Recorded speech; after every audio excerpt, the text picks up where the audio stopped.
পিনাকি ভট্টাচার্য রচিত ফুলকুমারী থেকে আজ পাঠ করছি ৩২তম পর্ব। তৃতীয় দফা লকডাউন শেষে সবাই একরকম স্বাভাবিক জীবনে ফেরার জেদ করেছে, যেন এই ওয়াক্তটুকুই স্থায়ী হবে এমন বিশ্বাস নিয়ে গ্রীষ্মের ঝলসানো রোদে নিজেদের আজাদি উদযাপন করতে প্রকাশ্যে হাঁটছে মানুষ। কিন্তু আমি যত বেশি বাইরে যাই, তত বেশি আমার বাইরের জীবন আবার রঙিন হয়ে ওঠে, ভেতরে ততটাই বিষণ্ণতা নেমে আসে। যতই স্বাভাবিক হতে চাই, ফুলকুমারীর অনুপস্থিতি ততই আমাকে নাড়া দেয়। যেসব জায়গা ফুলকুমারীর প্রিয় ছিল, সেসব স্থান এখন শূন্যতার মাহফিল। কেমন ফাপল লাগে। বাস্তবে যে যত অনুপস্থিত, সে চিন্তায় তত বেশি জায়গা তার। দেকার্ত তো বলেছিলেন, আমি ভাবি অতএব আমি আছি। আমার ক্ষেত্রে যেন ঠিক উল্টা, সে আছে তাই আমি ভাবি। বাসায় ফেরার পরপরই চিঠির বাক্স খোলাটা রোজকার অভ্যাস হয়ে গেছে। যদিও সব চিঠি সরকারি, সাদা খামে মোড়ানো, কখনো সোশ্যাল সিকিউরিটি, কখনো ইন্স্যুরেন্স, কখনো ব্যাংক খামে শুধু আমার নামটা থাকে। কিন্তু ঠিকানাটা ঠিকানাটা আমার কাছে যেমন অপরিচিত, ছাপার মেশিনগুলোর কাছেও তেমনি অজ্ঞাত। শৈশব থেকে এটাই আমার তকদির। দুনিয়ার নানা শহরে নানা ঠিকানার উপর আমার নাম ছাপা হয়েছে।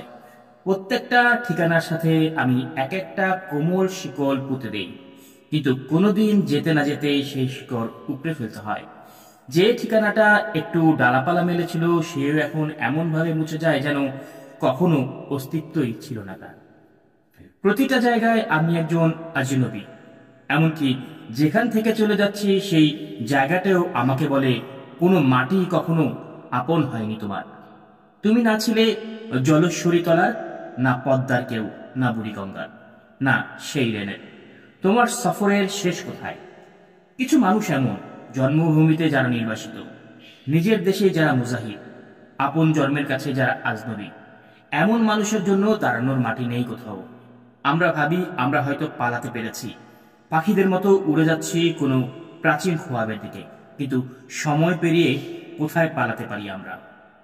আল্লাহ আমাদেরকে ডানা দিয়েছেন, কিন্তু কেটে ফেলা পায়ে আমরা কি স্পর্শ করতে পারি মাটি? এই অনিশ্চিত ছন্নছাড়া জীবনের মাঝখানে মাঝে মাঝে এক অদ্ভুত ভোর নেমে আসে। আদৌ ঘুমের মধ্যে হঠাৎ দেখি কিছু মনে নেই আমার। কোন শহরে জন্মেছিলাম, গত রাতটা কোথায় কাটিয়েছি, সম্পূর্ণ দিশাহারা, ভালো লাগা হয়ে নাই।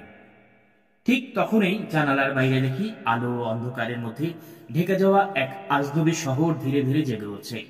দিগন্তে ছড়িয়ে পড়া তার অয়ন রেখা স্পষ্ট হয়ে থাকে, আর সেখানেই জন্ম নিচ্ছে আমার নতুন জীবন। আমি নিঃশব্দে নতুন শহরের নাম আমরাই যেন ভুলে না যাই ফের। কোথাও কোনো খামে আগেই ছাপা হয়ে গেছে নয়া ঠিকানা, যা আমি কখনো দেখিনি। আমার মুখস্থ করে ফেলি সেই ঠিকানার প্রতিটি হরফ, প্রতিটি লাইন। গাছের সাথে, হাওরের সাথে, দেয়ালের বেখেয়াল দাগের সাথে, একটা ইঁদুরের সাথে। আর তারপরে শুরু হয় বিদায়। গাছ, জাদু, বেজি, ইঁদুর সবাই একে একে আমাকে ছেড়ে তাদের নিজেদের মঞ্জিলে চলে যায়।